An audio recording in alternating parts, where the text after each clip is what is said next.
سیمپۆزیۆمێکی شێوەکاریە سەندیکای هونەرمەندانی عێراق لە کەرکووک باوکاری تەلاری ڕۆشنبیری کەرکووک ڕێکخرا.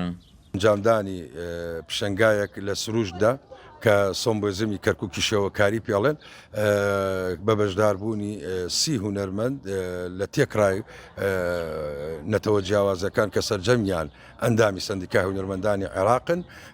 خۆشبەختانە ئەمڕۆ بە جۆش و خۆشێکەوە هاتوونە سیما و جوانی ئەم ناوچەیە ئەم زانکۆیە بەدەستە نەرمونیانەکان و داهێنەرەکانیان بکێشن.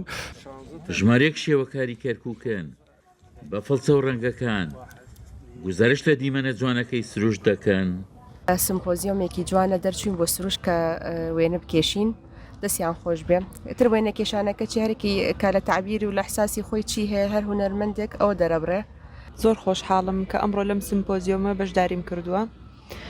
لێرە کۆمەڵێک هونەرمەند کۆبووینەتەوە بە یارمەتی نقابەی فەنانین کەرکووک. زۆر خۆشحاڵین کە بتوانین ئەو هەستانی کە هەمانە بیخینە سەر فرێمەکان. هیوادارین ئەم شتانە هەمیشە بەردەوام بێت.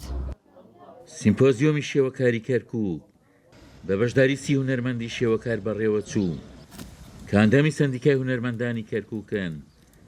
چالاکیەکە لە کەرکووک کارێکی نوێ بوو لە کەش و هەوایەکی جوان و کراوەشدا بەڕێوە چوو.